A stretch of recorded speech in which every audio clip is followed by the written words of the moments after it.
Oh, welcome to 44 on 1. I'm Tempest, that's GVizzle. I nearly said it the wrong way around again. And like, subscribe, etc. So someone has left the planet. Lisa Marie Presley. Lisa Marie Presley has tragically passed away. And I was learning a little bit about her this morning. So all I know about her is that she was once upon a time married to Michael Jackson, and she was Elvis Presley's daughter. But she also had one of her last marriages ended when she accused him of having inappropriate pictures of children on his hard drive, which at the time in 2017, that was a big deal. But then I'm looking at articles today where they're saying that she may have falsely accused him because they couldn't find anything. No allegations led to an arrest. And I think it's all come back up again because he's fighting with a stepfather, I think, for custody of his own children because they're 14-year-old girls. But what I also, aside from the custody drama, Lisa Marie Presley was one of the key witnesses against Danny Masterson in his rape trial. And now that he is going for a second rape trial, they have lost their key witness against. I don't know who that is. So Danny Masterson was in that 70s show.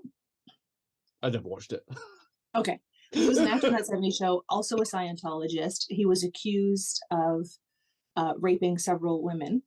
And Lisa Marie Presley was going to testify, or had already testified, that Scientology, the church, had pressured her and other members of the church to pressure the witnesses or the victims to say, like, back out of it. So she was going to be kind of like against not only Danny Masterson, but Scientology as a whole to say this is kind of the shitty shit they've been up to.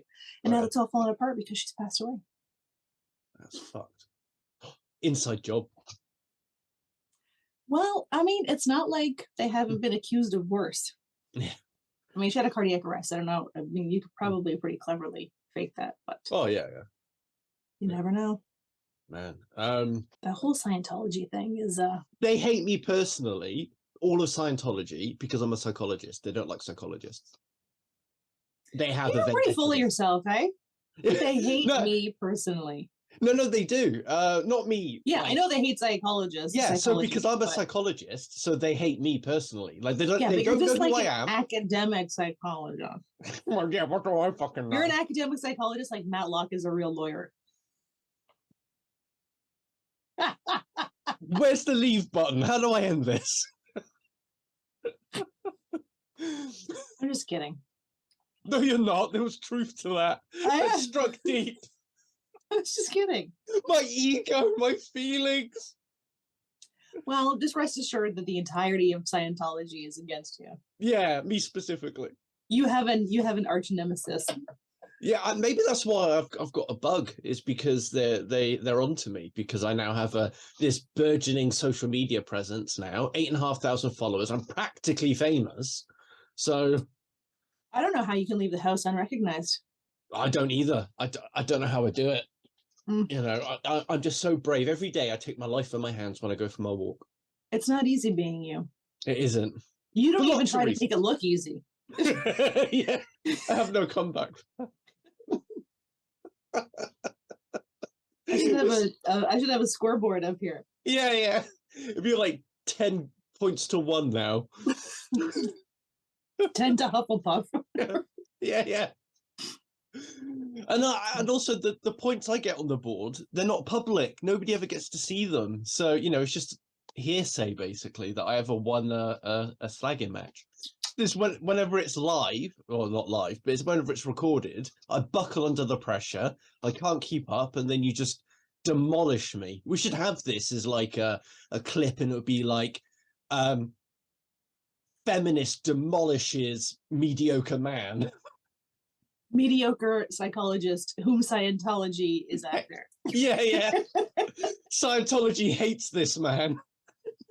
Click here to find out why his best friend doesn't like him either. Yeah. My mom's puppy has left me with a sort of PTSD. Like I was visiting my mom yesterday, and like before getting out of my car, I was like, okay, Molly's gonna be in there. My mom. I always take my mom and I a coffee. So my mom takes, because I drink my coffee black. My mom took the lid of my coffee off and gave it to me so it could cool down a little bit. Molly, just like lightning, comes spinning around the sofa, climbs on top of me, almost jumps into my coffee cup. My coffee goes flying everywhere. And then my sister, you should be more careful. I was like, what? Victim blaming. You should train your dog not to climb people. Was it what happened on the phone the other day with your mum? Oh yeah, my mom, she was sitting watching TV with like her hair wrapped in a towel. She just got out of the shower, and Molly tried to climb her to steal the towel right off of her head. Like she thought it was a game of capture the flag or Yeah. something. But when you told me the story, it was funnier than that because you're actually on the phone with her. And then the next thing you hear is a scuffle and the phone dropped and there's like an altercation. Home invasion! The dog is a menace. And now like, because Maltipoos have, the reason they're hypoallergenic is because they have hair instead of fur. So like fur, Okay. like my dog's sheds, but hair grows, which is why they have to get them groomed. But like she's under 5 pounds, right? She's tiny, so my mom hasn't gotten her groomed, but she's got so much hair. She looks like a little yeti when you. She's like this tiny little abominable snowman. Oh, that's amazing. It's adorable. So, why is it called a Maltipoo? Because it is a cross between a Maltese and a poodle. Oh, I thought you meant M-U-L-T-I. Oh no, Malti. I was like, what the fuck did they cross it with to give it hair? It's half human. His thumbs. Yeah. I think cats might be developing thumbs. Because Explain. well, there's a mutation called polydactylism, and they get the extra toe beans, and they look like thumbs. And I'm just I saw a picture of a cat that had, I think it was like 7 or 8 little toe beans. It was like it was like a magician's trick. Pick a card, any card. Yeah. And then the thing is like if they were in the wild, well, they technically are in the wild according to cats, but no matter where they live. But if so the way evolution works is that if the mutation is neutral or if it confers a benefit, then it will survive to future generations, and then the genes will be passed down, which will make it more prevalent in the population. If it's negative and it stops the animal surviving, then on average they'll die before procreation, so then the genes will be selected out and the mutation will die off. So this could end up becoming, depending on if people try to breed it or whatever, or if they're in the wild and they have polydactylism, we could see millions of cats with thumbs, and that might be the end of the human race. Isn't he a character on Red Dwarf? Yeah, exactly. Yeah, that's where I mean, cats they're clever. Cunning. They would be. They're clever, and if they had thumbs and they can get into something, they would be a formidable foe. Yeah. And this is why, like, when you're doing research and stuff, perspective is everything. Like, you have to be aware of the perspective that you're looking at the problem that you're researching to understand, like, how you're reading into the conclusions of that you're finding. Because from a certain perspective, cats have basically encouraged the human race to flourish and grow into what we are. And it could be conceived that cats have done that so that they can have free food and we can open up the tins. So I'm pretty sure dogs are a superior alien race that has come here to make us their butlers. Yeah, cats and dogs. I mean, if anybody outside, like if an alien race showed up and saw the way like we walk the dogs, but I mean, my dogs are in front of me, so it looks like they're walking me. That would scoop up their poop, feed them, love them, like made some dogs. And if you think of all these animals have their own little niches as well. So if you look at like the function of cats and dogs, they don't compete with each other because they both have different niches with the humans. You know? And dogs pretend to be super kind of needy and dependent and loyal to us, but they're not. They can look after themselves. They just pretend they can't. Yeah. it's like, well, I don't know if they pretend they can't or they have just lost the drive to do so because they don't have to. Yeah. I mean, like, if you as a Neanderthal, if you had to like club a woolly mammoth to eat it, you would. But if then someone else was like, hey, here's this prepackaged woolly mammoth, you'd be like, yeah, I'm totally gonna do that instead. Well, that's exactly what happened to us, isn't it? Mm-hmm. Yeah, when we shifted, like we weren't ever Neanderthals. There might have been crossbreeding with Neanderthals, but they were their own separate species. And Homo sapien, we're our own different branch.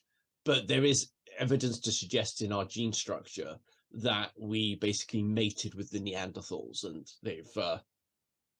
we've got some of their DNA in our DNA. But yeah.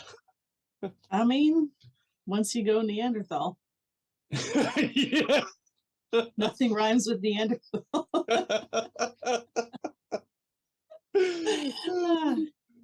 Yeah, and it's and then the way that cats, like, I mean, with Padme, she'll just stare at me with just like this quiet expecting look on her face, and then somehow I'll know what she wants, and then it'll happen. Like she uses her mind bullets on me, and then do you think she's like transferring telepathic messages to you? she could be happening, and then that's the only reason why, like, maybe the only reason why I'm trying to overcome my addiction and why I'm trying to get back to work and overcome my chronic pain and everything is so to be that, a better man for your cats. yeah, it'll secure her food source for the foreseeable future. That's what she's trying to do.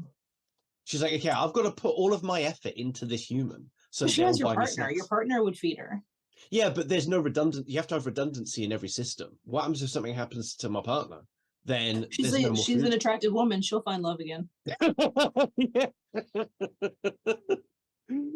Actually, there was something about that. Like, there was in my comment section, two women were talking about like age gap relationships, and one of them was saying like she's in a similar situation to what me and my partner are. Like, her partner's like 10, 12 years younger than her, and then the other woman was saying like she wouldn't be able to trust a man with that because the man would just trade her in. Like, as soon as she got old, then the bloke would want like something younger.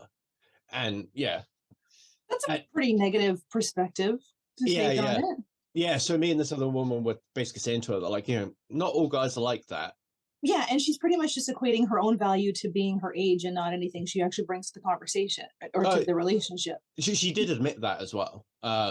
She did admit that like looks are important to her, and that one of the reasons why she wouldn't want to get with a younger man is because she doesn't find older men attractive, and then so she's projecting her values onto men. So if she doesn't find older men attractive, then she feels that men don't find older women attractive. Yeah, like, why would they find her specifically attractive? She was actually quite showed a lot of self-awareness about it in the comments. Good for her. Yeah.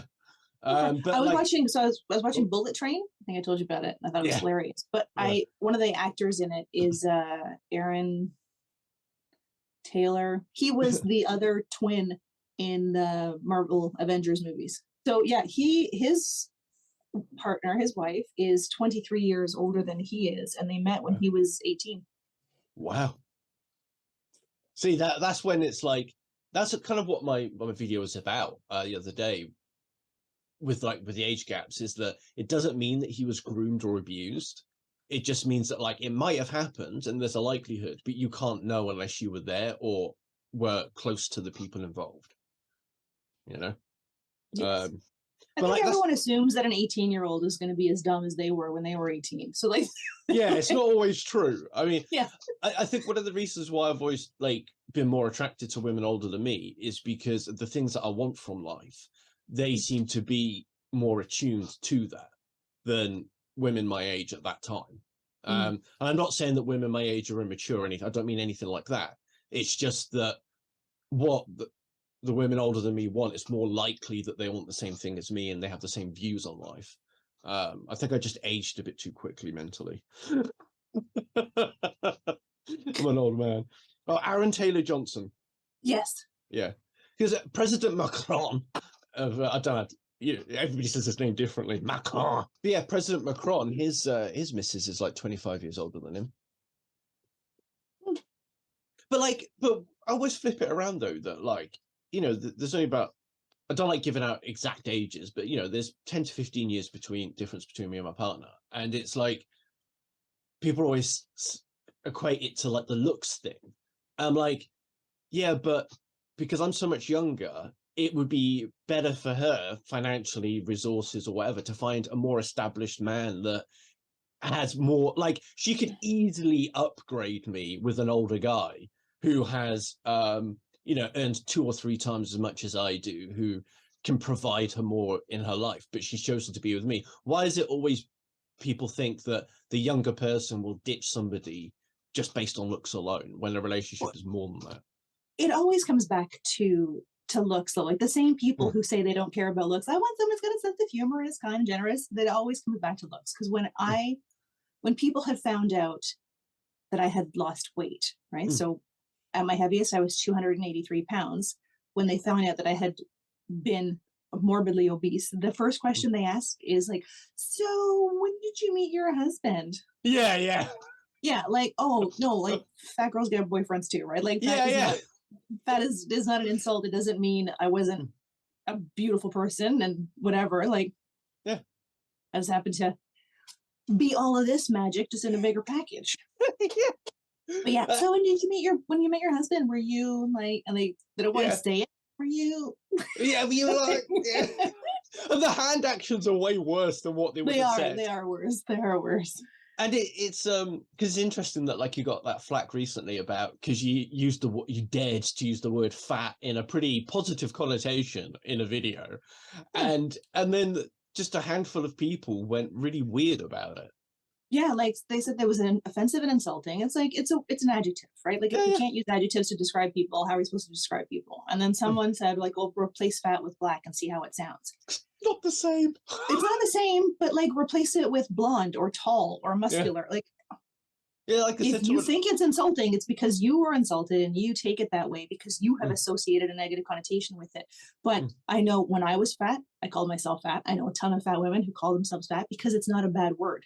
Yeah. It's all wrapped into the connotations that the person's carrying with it and the context within which they're saying it and their own personal value system of how they see it. Exactly, because words themselves aren't inherently good or bad. It's the context and the intent behind those words. Because I've been called sweetie with as much disdain as that person could muster. Yeah. It seems like an innocuous word, but not with the intent that was coming at me. So and I find it's also like what I find more offensive is that they would think that you meant it in a negative way. Like these are people that some of them watch your content. And they, they're a bit more aware of your background and they're more aware of your humor and how you present yourself on social media. So clearly, like if you've watched even a half dozen of your videos, it's obvious you don't mean it with negative valence. Like you're being positive about it. And they just have to fucking think. And I mean, I do later in the video say that she's a voluptuous giver of life advice. Yeah. And that was the other thing as well, is that when there's like this sort of secondhand activism and stuff, that there was only one person, I think there was about 5 negative comments that didn't like it, and only one of them said that she was overweight, and the rest of them were just people taking which we don't know if they were or they weren't, but exactly. But then the amount of women who were overweight who liked it and said that like, oh, I'm using that now, the voluptuous giver of life advice, that they loved it. And one woman just said, she said with fat comes wisdom or something. With my fat came wisdom or something. Like they took it for the spirit in which it was intended, but some people just don't hear any of that. They just glom onto that one word that triggers them. And you can apply this to anything in society at the moment. That like the way that people, it's like the perspective that you take into things, right? Like there was a woman, I saw a video this morning, she was talking about like her best friend and she had to go through this medical procedure. So the whole video was about how her best friend supported her through this procedure, but she mentioned what the procedure was and that she wasn't sedated. And that's when I stopped listening because I was like, I was so wrapped up in how could they do this procedure and not sedate you? And like, I didn't hear the rest of what she said because that's all I could think about from that. And then I went to the comments, and everybody else in the comments was like, who stopped listening when they heard that? It's like, yes, I did. Yeah. You take, it's like selective listening. You take the pieces that give you a talking point. Yeah.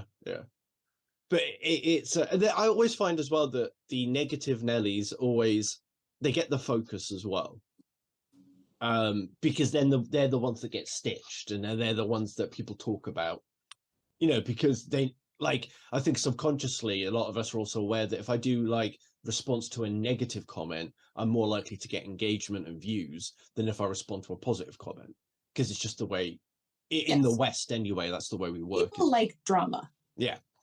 And I think a lot of people cultivate their social media to fit that. They do the things they think will get them views instead of just naturally being themselves. And then if you get views, you get views. If you don't, you don't. Yeah. Case the Ross, you're fucking wrong. Yeah.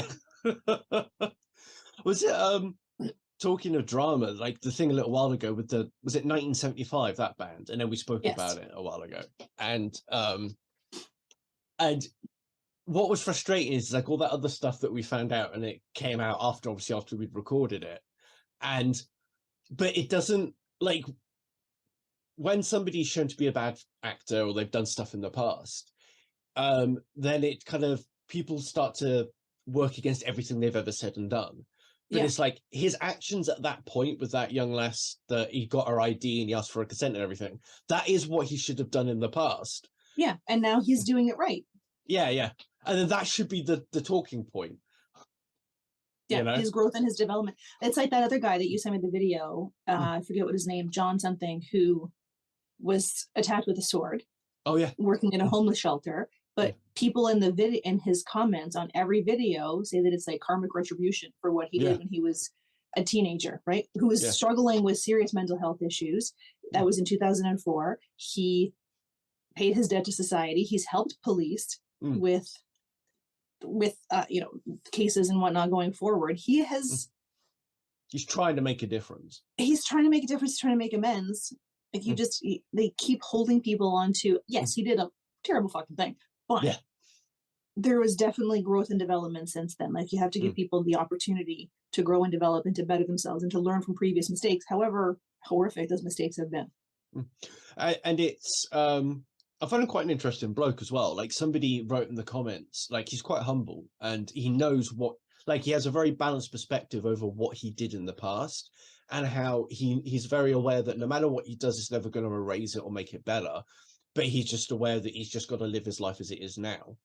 And there was somebody in the comments said, like, oh, I just found out, I've just watched your video, after his attack and stuff, and like, just want to say you're an absolute hero and everything. And his immediate response to that was, I'm not a hero, watch my pinned videos, which explains what he did. And and I just kind of like, I just think that's just such a grounded response, that he's not getting wrapped up in, like, even though he is doing all these really positive, wonderful things, he's not losing perspective on it. And I think you can't, it's a cliche, right? But if you forget your history, you're doomed to repeat it. And that's, we see that time and time again. Like, even taking a look at, like, now in the United States, they're trying to take out, there was a question on Twitter that someone had posted, like, should American history being taught in schools exclude slavery? And it's like that, I mean, that's such a, slavery is so ingrained and wrapped up into American history, and you can't take something that happened that's significant and just sweep it under the rug, right? And then you go into Germany and they learn about the Holocaust, and they because they don't want to repeat it. So everybody in Germany knows that this was a bad time. This is the bad time for us. We did some bad shit. Where in the United States, they're kind of like, oh, but maybe if we stop talking about it, people will forget that it happened. Yeah.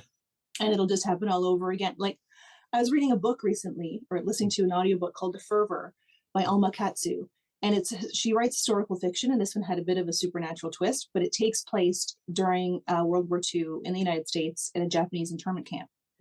And how there's this mysterious illness that is spreading through the camp. And the propaganda at the time is that it's the Japanese who were interned in the camp who were spreading it. It only attacks them. So, like, all the white people think they're fine. And it is leading to all of this Asian hate. And then the author at the end, she's like, it happened then. She's like, it happened this time. And then during COVID, it happened again.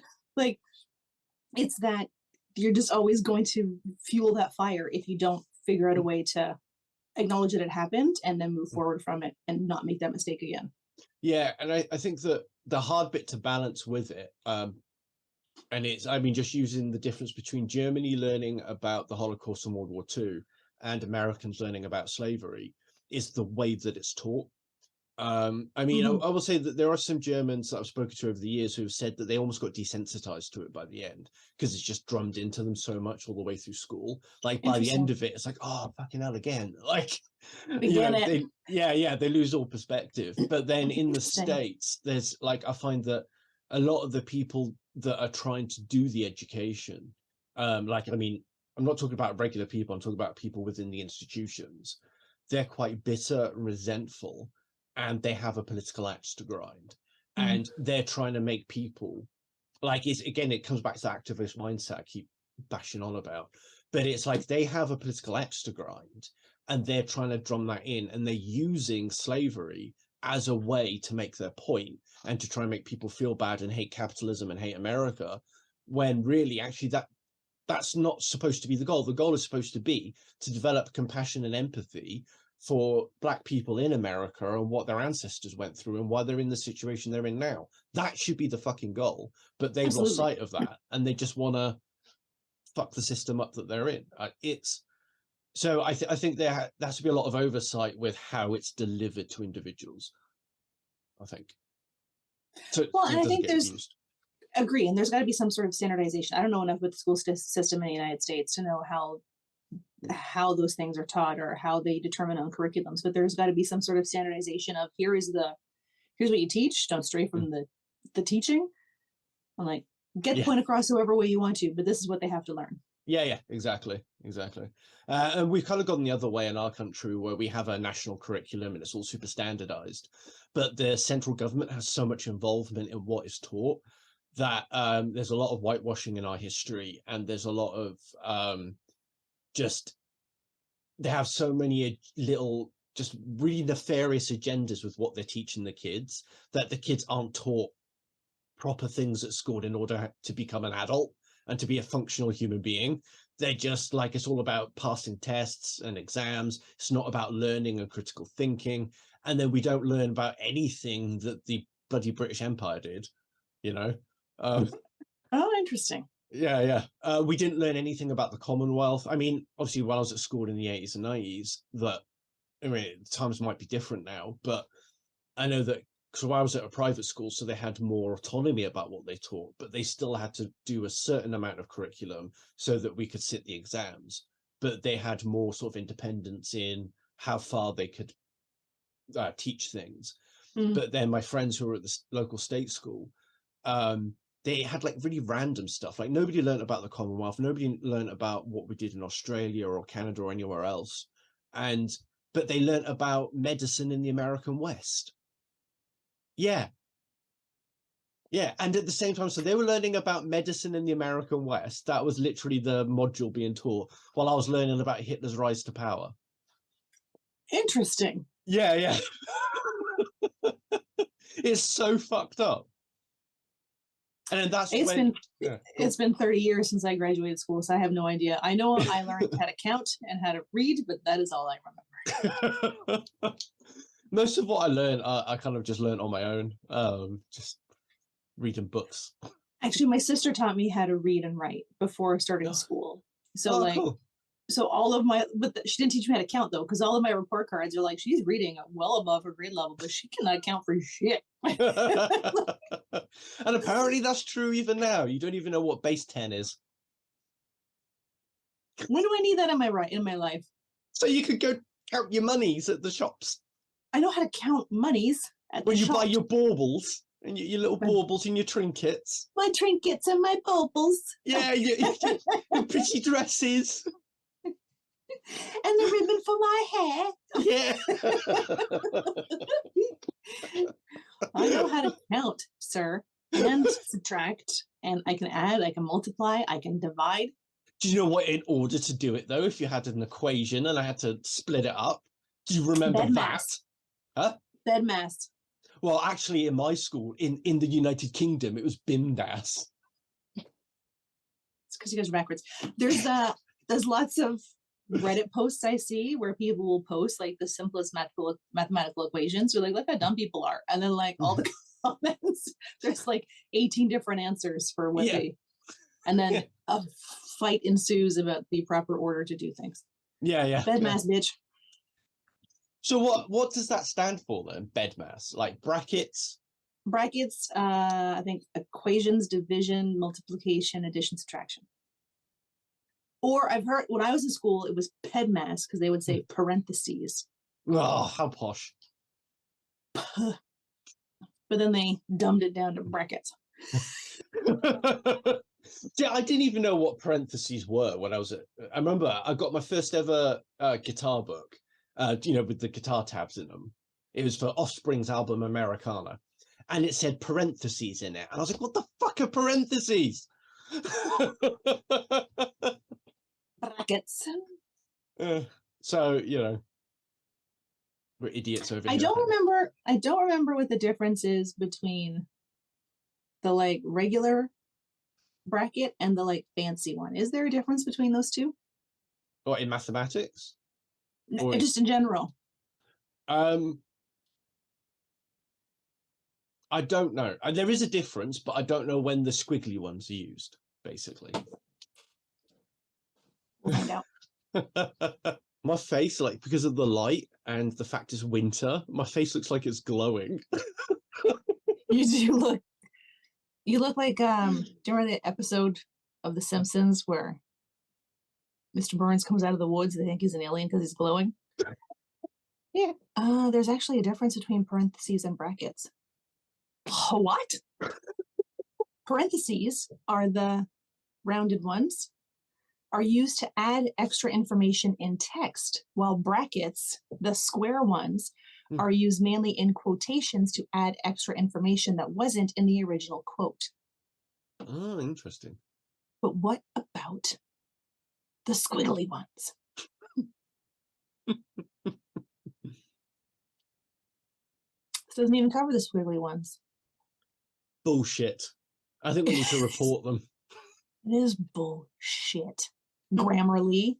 More like shittily. I thought you were supposed to be a valuable resource. What is that called? What are the 16 punctuation marks in English grammar? Let's see. I'm back on Grammarly. You just can't stay off of it, can you?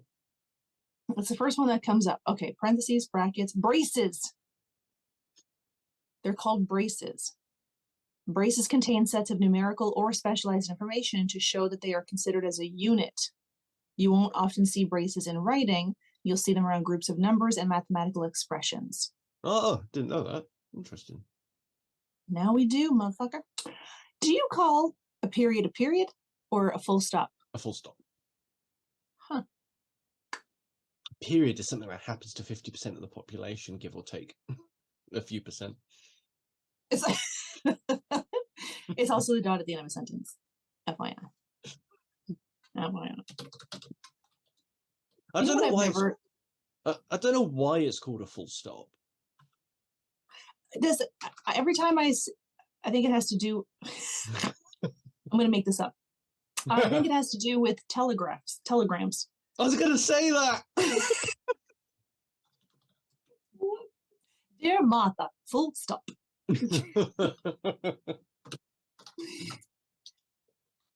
Oh, and now we know, because I was curious about why menstruation was called a period. Happen periodically? No.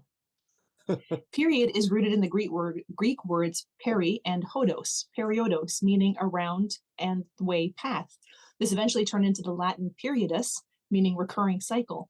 Yeah. Use of the English term period to describe menstruation began around the early 1800s. Look at this, 44 in 1, where you get entertainment and education. Woo! We call that in the business entertainment. Do we? Are you looking For fun new glasses that won't break the bank, go to zlul.com. They have daily flash sales. You can find frames as low as $2. Prescription, non-prescription, sunglasses, they have it all. Use my promo code to save. Okay, so what the fuck is wrong with you? Someone tweets. Someone tweets, how betrayed he must have felt. Imagine spending your life with the person you love the most, only to find out she cheated on you 60 years ago and never confessed. Damn. That is completely irrelevant. What is relevant is the next tweet. Sorry to bother you, milady, but I'd like to inform you that I ejaculated to your Reddit avatar. The Reddit avatar that's a child and a cartoon character. It's like a little alien. Presenting female, anyway. It is presenting young female. Yeah. But what goes through your head? Yeah.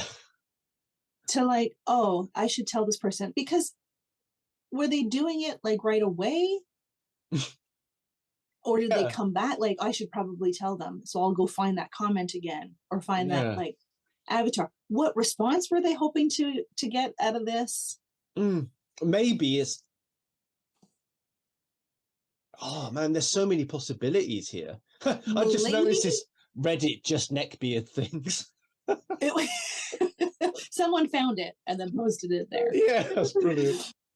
That, I don't know, like, that is just so fucking weird. And I want, like, Reddit seems like a cesspit to me. It's, I mean, I'm not gonna lie about saying that I'm seeking out cesspool shit for this segment of our podcast. Like, I'm taking one for the team when I I'm writing these things. But there is a lot of very good stuff on Reddit as well. Yeah. And it's just, I mean, at least this is people talking about the weird shit this guy said. It's got 62 down votes compared to the 61 up votes for the original comment. Yeah. So, and again, I don't know what the original thread it was on, but I mean, like, not that would make the milady I ejaculated to your Reddit avatar any more appropriate. I hope that the person behind the ejaculated on the ejaculate recipient, I hope it was just some really rugged guy with big muscles and just completely the opposite of what the person was imagining, the ejaculator was imagining. Well, the ejaculator ejaculated to the avatar. Like, no, this is what I'm saying though, that like he's saying, like, you know, sorry to bother you, milady. So they're making up, like, it's all part they're of assuming it's a woman's avatar. Yeah. And they're trying to fuck with them by saying that, like, so okay, so there's a lot of possibilities as to what's going on. This is what I think the most likely is. Give her that. Yeah, so that, like, this person is just one of those neckbeard blokes, and he's trying to take a woman down a peg and derail the conversation by saying something really gross and disgusting to try and offend her. So I don't know, because I don't know. I don't read it that way, because the comment that we're gonna say the comment that she made wasn't one that would usually inspire taking down a peg. Do you know what I mean? Like, she was like, oh, this sucks to find out 60 years later that your person cheated on you. So, like, it doesn't seem like that would be the appropriate response. I mean, it's never the appropriate response, but it wouldn't be. I know, but the thing is like, you got to get into the mindset of how the fucked up minority of these people, how they perceive the world and how they would perceive something like this original comment. So again, like, yeah, we just assume it's a woman that's made the comment about a man. That's the way it's presented, and it looks like to the neckbeard, let's say, he's taking it as criticism of men and masculinity. That's how they operate. That's how they see the world. And but the comment is so clearly empathizing with that man. How betrayed he must have felt. Imagine spending your life with the person you love. And she cheated on you and never confessed. She's empathizing with the man. Oh, that's a good point. I did read that bit wrong. Men. I know. Never listen to women, do we? Fuck's sake.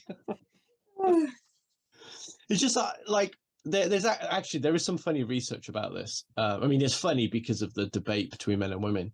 But the frequency that women's voices are modulated at men's brains switch off to it sometimes, like because of the pitch and frequency in the sound waves. Like it's like men use it as an excuse, like the men that know about it, they use it as an excuse not to listen to their partners. That's just ridiculous. That means that you should put in more effort to listen to your partners because of this phenomenon. It's not an excuse to switch off. But it's just kind of funny that like that because men's voices are deeper and then the sound carries, that it's easier to listen to a man's voice than it is to a woman's. Wasn't there some studies that the GPS voice men chose, they didn't listen to the instructions when the automated voice was female? Yeah, certain types of men, yeah. It's ridiculous. Christ. Let's move on, sir. Yeah, I honestly don't know what to make of this, like ejaculated to your Reddit avatar.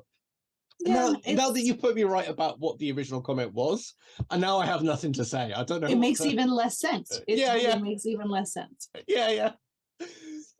Imagine telling someone though. Like, I wonder if there's a bit of exhibitionism in that, maybe. And the sorry to bother you, milady. Like this, you're not.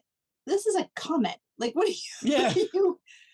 There's nothing. I find it very like uncomfortable and creepy seeing screenshots of conversations where it's like, oh, looks down, kicks rock with toe, sweating, blah blah blah, and then it's very uncomfortable. I think there's a word for it. I forget what it's called, but you're not into the cyber sex then. it's that. I'm not going down that route because it's not even cyber sex. It's like guys who like, oh, swallows nervously, approaches beautiful woman. Oh, excuse me. That type of thing. And like they use it to like reach out to women on Tinder. It's like, are you out of your fucking mind? Like, yeah. Okay, yeah, no, I know what you're saying now. Yeah, no, that is fucking weird. I wonder if there's some exhibition involved. Like, it's because he wants to tell someone that he's ejaculated to them. Like, it's a bit of, like, running through a park and taking the trench coat off and showing people your genitalia type of thing. It's like cyber exhibitionism. Oh, I'm shocked at the amount of women who keep losers as significant others. And it's the person at the bottom is saying it's your personality. That's why you have losers as a significant other. No, because he's saying like so many of my lady friends have deadbeat boyfriends, blah blah blah blah. And meanwhile, I've got this and this and this and this and this, and so then he is saying, then it's your personality. It's true. It is true. It probably is, yeah. But maybe that is worth speaking about. Not in a what the fuck is wrong with you, but like this guy has added his entire value to his assets, and not who he is as a person. Well, actually, there is something about this in, there's some research done about, those old Lonely Hearts columns they used to have in newspapers. And there's a whole bunch of analyses done on them. And men tend to do what this guy's done here. It's like, here's what I can provide. This is where my standing is. This is my resources. And when women put their ads up, it's like always accentuating physical features and their age and their appearance. And I think that this is the same sort of phenomenon that you're seeing here. But because like this isn't a Lonely Hearts column, this is just a guy talking, he's forgetting that, personality is important. Yeah, I mean, he does say so many of my lady friends have deadbeat boyfriends, low-paying work or jobless, not doing their share of the chores, bills, rent, skillless, emotionally negligent. I mean, those are not all of them. Like low-paying work or jobless, that's a temporary, hopefully, situation. Not doing their share, that's a conversation that's warranted, but between those two people. And like emotionally negligent, I think that's the one that's the biggest red flag here. But when he goes on to highlight his positive points, I've got a full-time job, my own place, no crippling vices, no serious debt, and I'm hitting the gym. Never in there does he say, I do my share of the work. I am emotionally available and present. I am like, he doesn't address any of those things that he's complaining about. Yeah. And like he's reminding me of that guy who's been all over TikTok lately, who we were watching descend into red pill madness about how like consent is a buzzword, and he's going to stop dating because it's just like he's kind of reminding me of that. Like I worry for that guy. Yeah. He's teetering. Yeah, and I don't think the comments and the stitches are going to help him No. come over to the positive side. I think they're just going to push him even further into the. Well, this is the problem that I think that I'm trying to tackle in some of my videos at the moment, but because the problem that blokes like him have is that they can't think outside of the thing that they're directly looking at. So they don't have very good self-awareness or self-criticality, and they think that they have almost this heuristic level thinking where, okay, one person has acted this way, that means all of those people are like that. Mm. And then because they don't have the self-reflection skills, they can't see about how that their behavior is encouraging these other people's behavior, and that if he changed his behavior, then he would get different responses.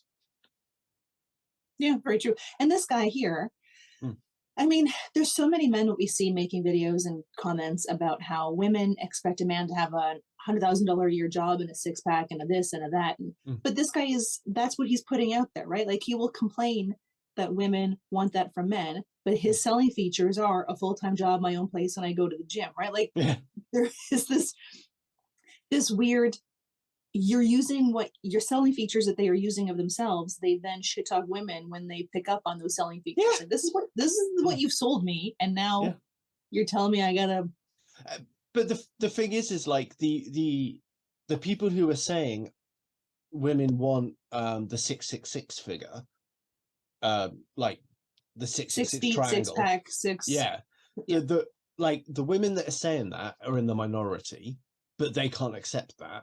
And the blokes can't accept it, and then there's like an overwhelming number of blokes that are saying it because they've heard other men say it, and they heard one woman say it, so therefore all women want it because all of the men and one woman have said it. That means that all women want that. Then, but it's also the type of, like you said, it's a specific group of women who want that, and that tends to be the type of women that these guys want, right? Like, they forget that they also have preferences. Yeah.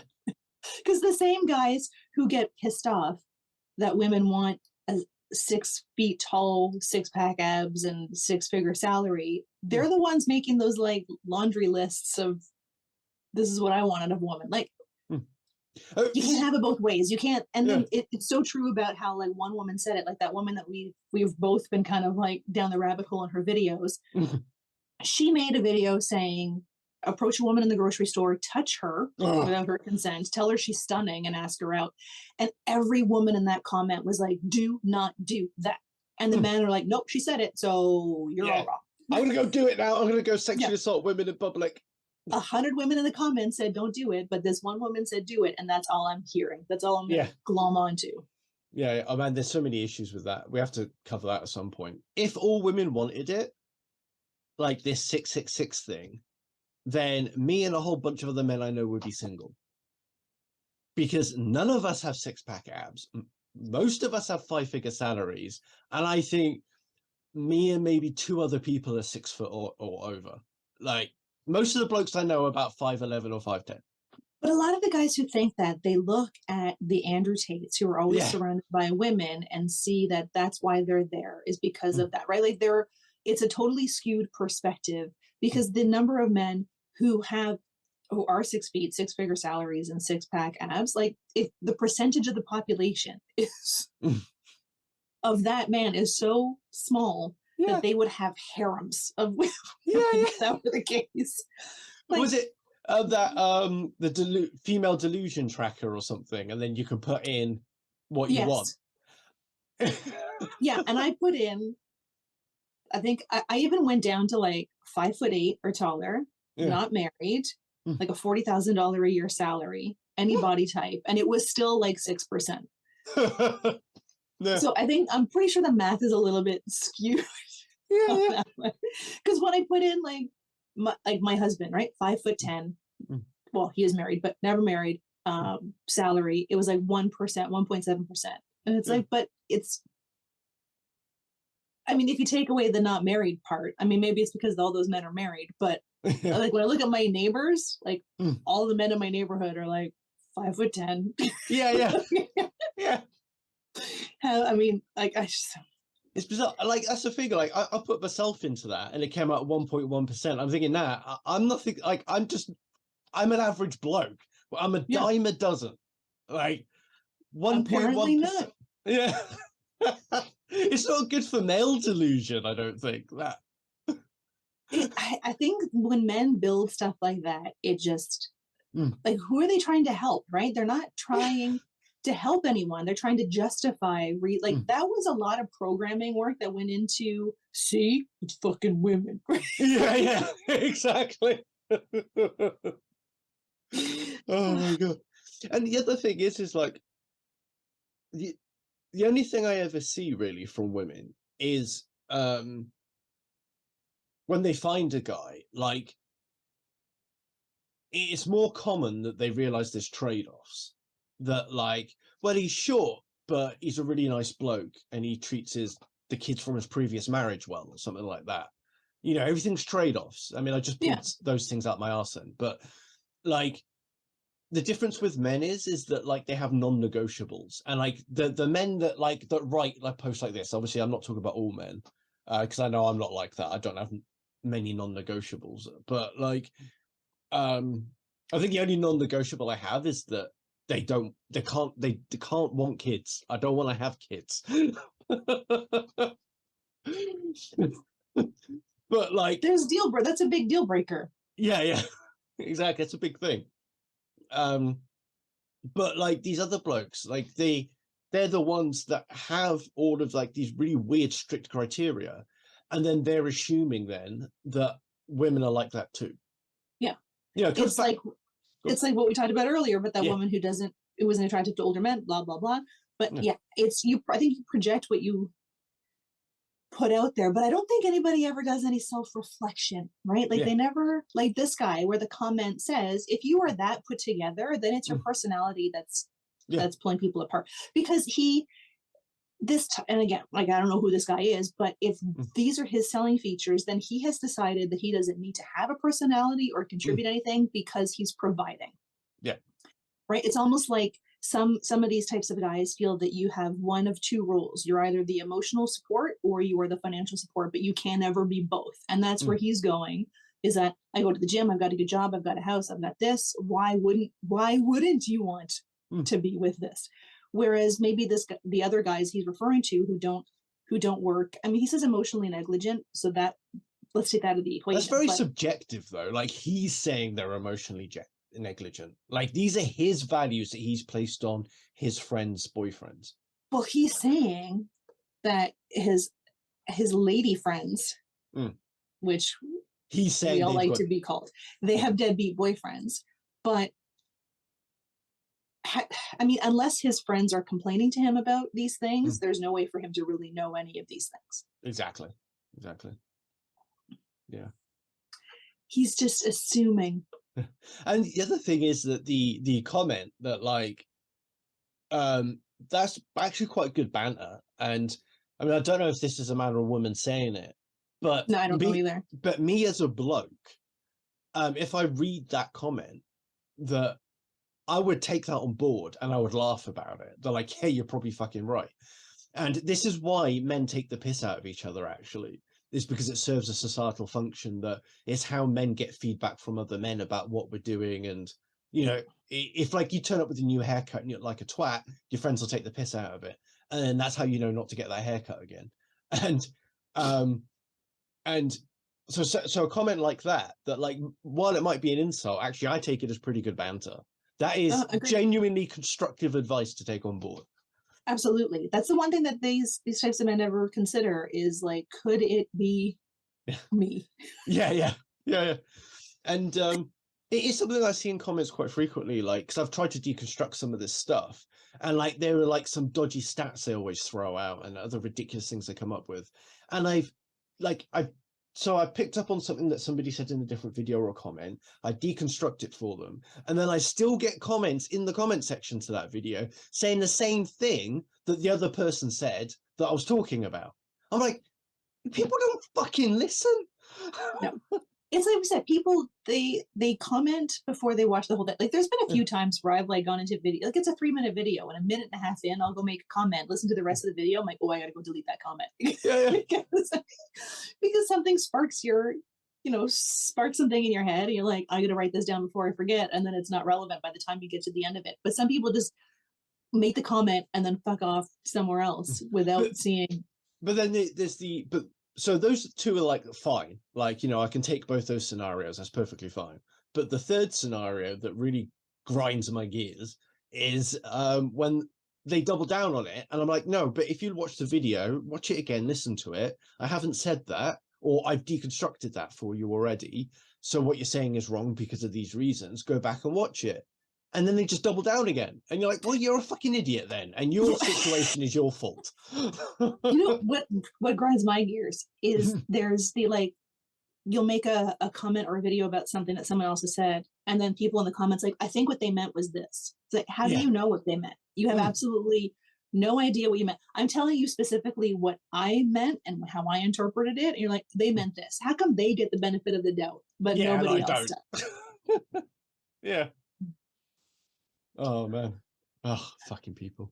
The next one is I'm wondering if we should change the title to "People Are Cunts," because people like that we said that at the start of the last the clip I uploaded. Oh, did they? Yeah. Well, I don't know if we'll be able to make a splash screen with that word in it, so let's keep it as is for now. Okay. Yeah. So if I can eat something, I should also if I can eat something, I should also be able to have sex with it. In the Reddit true unpopular opinion. It doesn't make sense to me why I can eat beef but not fuck a cow. Why is having sex or raping a cow preferable to the cow being killed and starved? What?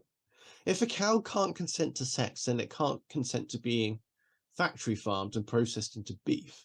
The argument that intent matters doesn't hold water to me, because technically cows killed for beef are being killed for our pleasure. No, they're not. I'm just pleasuring myself with their flesh in the same sense that I am while having sex with a cow. In fact, bestiality should be more moral than eating meat, because at least the animal survives. Not gonna lie, I'm a meat eater, but I'm seriously thinking about going vegetarian now. I have no words. There's a lot of reasons why you can't do that sort of thing. Oh my God. I mean, I get that it's satirical in order to prove a point. Yeah.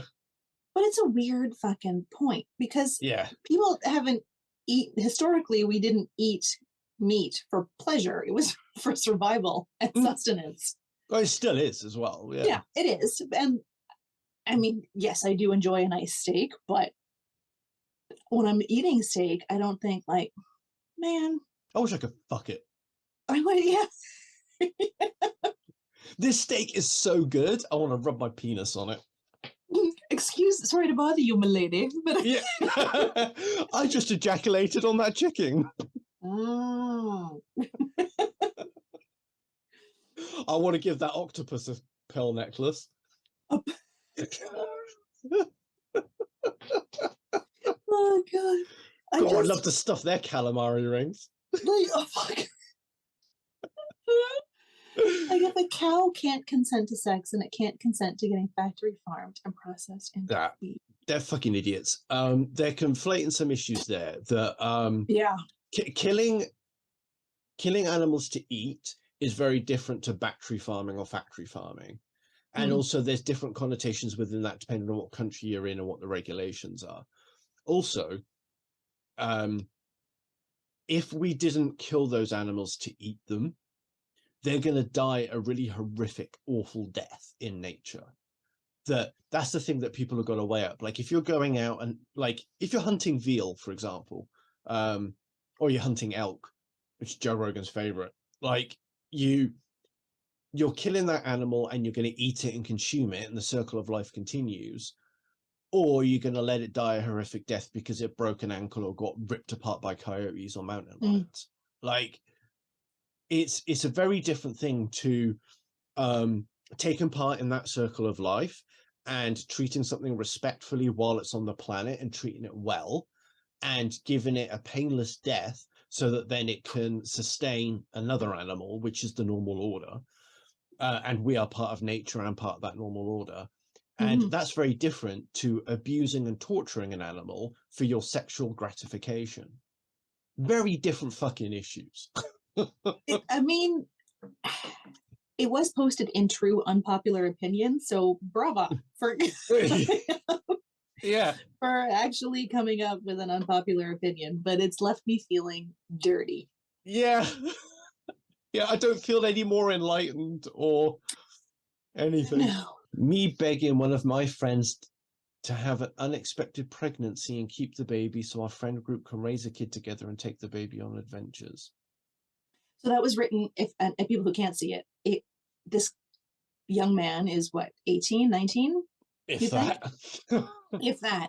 And he is posting, he has begged one of his friends to get pregnant and keep the baby so their friend group can raise, he wants to build a commune to raise this baby and take the baby on adventures. That's gross. Does he understand how much work a baby is? How much money a baby is? That maybe that's why he thinks of it in terms of a friend group, like a kibbutz or something. So that maybe, I mean, there was that group of young girls several years ago, somewhere in the US, they all decided they wanted to be teen moms together, so they all kind of got pregnant. Oh, Jesus Christ. And this kid is like, babies are not accessories. No. That child is going to grow up eventually. We did actually, on a similar vein to what you just said, that we did have a problem. I don't know how much of a problem it still is, but under the Labour government, they had a really lax welfare system. It wasn't very robust. And it had a lot of unintended consequences. And one of those unintended consequences was that girls living in socially deprived areas would deliberately get pregnant. They'd fuck about at school, like they're 14, 15 years old. They fuck a load of guys so they wouldn't know who the father was. So they could then get pregnant so they could leave home and get a house of their own. And they'd be supported by the government to do it. Was that just their way of getting out of their parents' house? Some cases that would be true. Other cases is just so that they could be independent and get free money. In a minority of cases, the parents would have encouraged it so they could get more benefits. Oh my God! Like I knew one family who there was the woman who was like a single mum of some of the kids in the house. But she was running like a benefits scam, basically. So she had like about 9 or 10 kids living in her house. Most of them weren't hers. And then there was like 2 kids living on the sofa in the living room. That was their bed. There was the 2 oldest boys had rooms of their own. There was another room where there was about 4 girls living in it in bunk beds. And it was all so she could get free money off the state. Oh my God, that's terrible. Yeah. Complete abuse of the system. But then...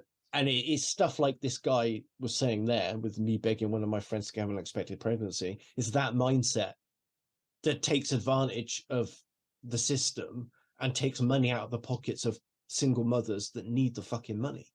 And they need. But he's not even considering, like, No. Where's this baby going to live? Where's this mother going to live? Who's going to take care of it? Who's going to be not going to school to take care of this kid? Like, yeah, just like, oh, just have a baby and we'll just play with it. And yeah. And what does he think is? What does he think a pregnancy involves? Like, does he think it's going to be? We'll take the baby on adventures. Like, what? Yeah. What do you think? You're fucking Rick and Morty. It's not a prop. It's a human being. Yeah, and it's like, what do you think's going to happen to that girl's body? Like, going through a pregnancy. He's between 16 and 18, I would say. Oh, I want to vomit. Maybe that's where we call it a day, because the next one is no better, sir. Well, we'll have a sneak preview, and then we'll talk about it next week. Get the listeners excited for more disgusting grossness. To be continued. All children are blessings, and given the chance, a woman that has had a rape baby would walk up to the rapist and not forgive them for what they've done, but thank them for the child. Every single one. And fade to black.